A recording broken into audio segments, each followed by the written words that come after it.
Right, so as the crew of the Freedom Flotilla Madleen still languish in Israeli detention, having been kidnapped in an act of piracy in international waters, the land flotilla they have inspired, the Samud Convoy, has passed from Algeria through Tunisia, picking up more activists on the way, and entered Libya yesterday to great fanfare, with the push onto Egypt underway. At time of writing, hopefully reaching Cairo at some point later today, as long as Egypt don't block matters. Because Israel are demanding President Sisi jump when they tell him to, apparently having issued him orders to stop the convoy. Whilst this has not been confirmed or denied to the convoy itself, deportations are being reported from Egypt that imply Sisi may be following Israeli orders, and if so, it will detonate any belief that he is truly working towards a solution in the interests of the Palestinians, despite all the reconstruction plans and mediation efforts that have come from Egypt previously that nation has won a lot of praise for. Israel, for its part, though, seems terrified. The IDF having been ordered to defend the Rafah crossing from protesters walking across the desert towards them, unarmed and peacefully. Well, how dare they? But shining a light on Israeli atrocity in numbers never before seen. But will Egypt actually let them get that far? Right, so as the genocide of Gaza continues to tighten into an ever-growing humanitarian nightmare, a vast movement of people is mounting an unprecedented challenge. Not from the sea this time, as with the Freedom Flotilla, but across the scorching deserts and state borders of North Africa. The Samud Convoy, the ground-based, large-scale version of the Madleen aid mission, is now surging towards Cairo with more than 1,500 activists and thousands more supporters from over 50 countries flying out to join them in solidarity to break the deadly blockade on Gaza.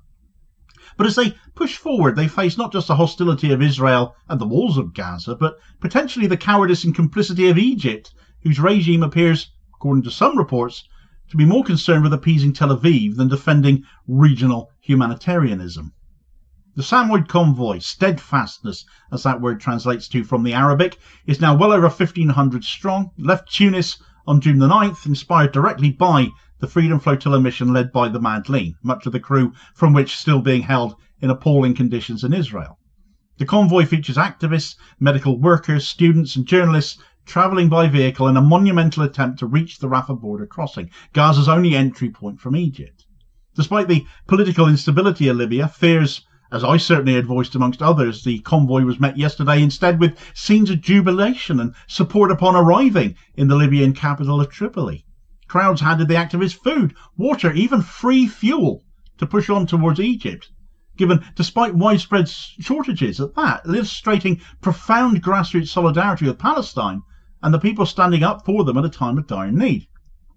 Contrary to fears that Libya's conditions might threaten the convoy's progress, the people there rallied to it instead, and I've never been happier to have my fears proven wrong.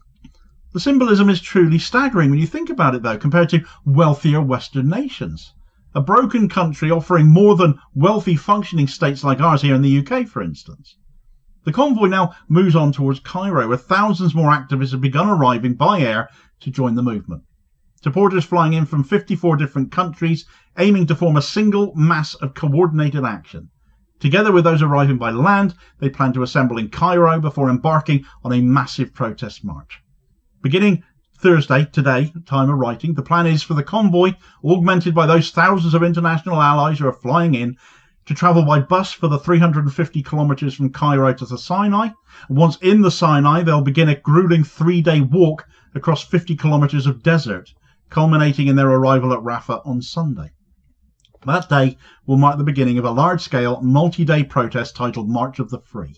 Their core demands are an immediate end to the siege of Gaza, the full access for humanitarian aid, accountability for Israeli war crimes, protection of the sovereignty of protest and civil resistance, global pressure on governments to stop enabling Israel's occupation as well. What began as a symbolic mission is becoming a massive logistical and moral campaign, and that very scale is precisely what is terrifying Israel so much. Israeli officials, sensing the convoy's potential to shame them under a global spotlight, shame them for their siege and their genocide and their war of starvation, have responded not with diplomacy but with escalating threats. And these have not so much been aimed at the convoy itself, but at Egypt. Defence Minister Israel Katz has already announced that the IDF will not allow anyone to breach the blockade and is preparing forces to stop all movement towards Gaza. But his most alarming move has been diplomatic coercion, pressuring Egypt to ban the march entirely. Katz has openly claimed that Egypt has agreed to suppress the march, but organisers say they've received no confirmation or denial of this claim from Cairo either way, raising fears that President Abdel Fattah el-Sisi's government may be preparing to quietly betray the convoy and bend to Israel's will. This is no longer idle speculation either. Reports have emerged that Egypt have already begun deporting people who arrived to join the march, particularly those suspected of associating with this convoy. According to the Quds news network, authorities are acting preemptively out of fear that growing numbers of international activists could destabilise the region or provoke Israeli retaliation. But this deportation effort reveals more than a security concern. It reflects deep political cowardice. For years, President Sisi has attempted to cast himself as a diplomatic bridge between Israel and Palestine, a regional actor capable of dialogue with all sides, a mediator. But Egypt's long cooperation with Israeli border control, his allowing of Israel to violate peace accords with Egypt, and a statement released by the Resistance News Network appears to back all of this up now as well. Multiple sources corroborated reports that the Egyptian government has begun deporting members of the Resilience Convoy who had arrived in Cairo by plane, primarily from Morocco, Tunisia, Algeria and France. Egyptian authorities stormed 2 hotels in Cairo, after which dozens of activists were arrested, interrogated and held against their wills pending deportation. This tactic of arresting righteous people who are answering Gaza's cries to the free people of the world and deporting them before they can deliver their aid is not new. It bears a striking resemblance to the abuse faced by the activists aboard the Madleen, a ship of the Freedom Flotilla Coalition, which the Zionists stormed, kidnapping its crew before deporting them. The passengers of the Madleen were also forced to watch Zionist propaganda videos while in captivity. For its part, the Egyptian government issued a statement asking those who arrive as part of the Resilience Convoy to go through proper channels and obtain approval to head to the Rafah border crossing. No such permission has been granted. The Egyptian regime is a shameful and Zionist regime. Despite their diplomatic language and supposed position as a mediator, they have time and time again sided with the Zionist entity. This takes place with every moment that Egyptian authorities prevent humanitarian aid from reaching the Gaza Strip, where millions of people are confronting famine. Now, with the Samud Convoy drawing closer as well, Egypt's being tested like never before, and by the look of it, it is failing badly. Instead of allowing peaceful protest, it is allegedly conducting deportations, refusing transit, and potentially preparing to block the convoy from crossing into the Sinai. These moves are not acts of sovereignty, they're acts of submission. Submission to Israeli pressure, and they'll be seen exactly for just that. While the convoy marches on, however, far as it manages to get at this point in time, the fate of the Madleen's detained crew remains rather dire. Although some were quickly deported, questions surrounding whether they will willingly sign deportation orders or not, others refused to sign such orders, asserting their legal right to protest and deliver aid, and as a result of that they became incarcerated. Tiago Avila, the Brazilian climate activist, is currently held in an Ailon prison in solitary confinement. According to his legal representatives, he has been on hunger and thirst strike since 4 a.m. on Monday and is being denied adequate medical supervision. Rima Hassan, a French member of the European Parliament, was reportedly punished for writing Free Palestine on her cell wall and also placed in solitary confinement. She has also begun a hunger strike now. Other detainees were reportedly mocked, humiliated and forcibly shown violent footage of attacks during interrogations. They've been locked in bug-infested cells, denied legal counsel and subjected to hours of sleep deprivation. The latest news on their well-being, according to the Freedom Flotilla Coalition themselves in a statement they released just yesterday, states that we have just been informed that Rima has been moved from solitary back to Givon. We have just been informed that Rima has been moved from solitary back to Givon. Tiago remains in solitary. News as of 6 p.m. Jerusalem time. Tiago Avila and Rima Hassan are now held in solitary confinement under punitive and inhumane conditions. Tiago was placed in isolation at Ailon prison due to his ongoing hunger and thirst strike, which he began 2 days ago. He has also been treated aggressively by prison authorities, although this has not escalated to physical assault. Rima Hassan was placed in isolation under inhumane conditions in the Neve Tirza prison after writing Free Palestine on a wall in Givon prison. She was moved to a small, windowless cell with extremely poor hygienic conditions and has been denied access to the prison yard. The others remain illegally detained by Israeli authorities. Adala lawyers demand their immediate release and an end to retaliatory measures. Central to all of this humanitarian action is, of course, a blockade of aid, of starvation, hunger, weaponized against a captive population, a form of collective punishment, therefore a war crime.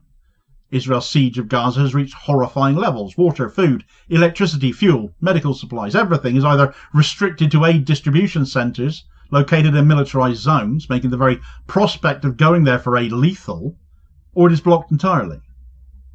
Israeli officials have gone as far as calling their policy a form of economic warfare, and recent strikes on aid convoys and humanitarian zones have further highlighted the blockade's violent intent. So in this context, the actions of the Samud Convoy, those joining them in Cairo, and the Madleen crew as well, they're not symbolic gestures at all, despite the amount of aid they might have been carrying.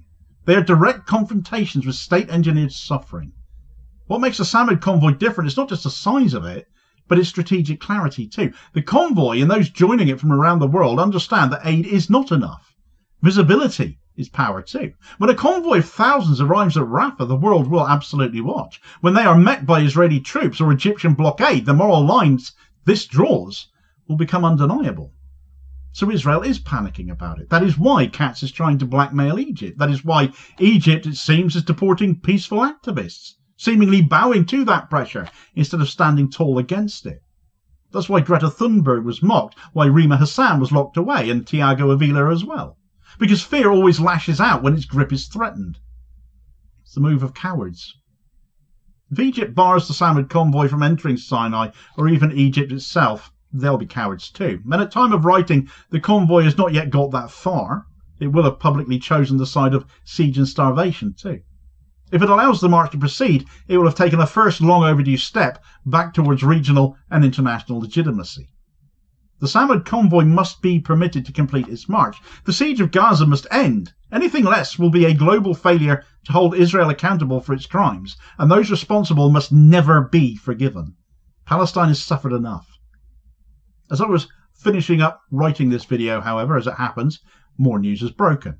That Egypt are indeed conducting mass deportations of people having flown in from the likes of Sweden and Morocco. So it looks like Sisi is backing Netanyahu at this point in time. I will be sure to follow this up as a result, so look out for that. In better breaking news has also come in, though. The remaining Madleen hostages have literally just been released and will fly home tomorrow now, having refused to sign anything Israel gave them. So great news there to end this video on. I'm sure you will agree. You can bet I will follow up both these stories as new details emerge. For more on the Samud Convoy, how it came into being and its progress thus far, do check out this video recommendation here as your suggested next watch though.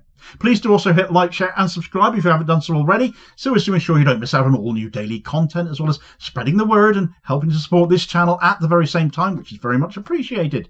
Holding power to account for ordinary working class people as I do, and I will hopefully catch you on the next vid. Cheers folks.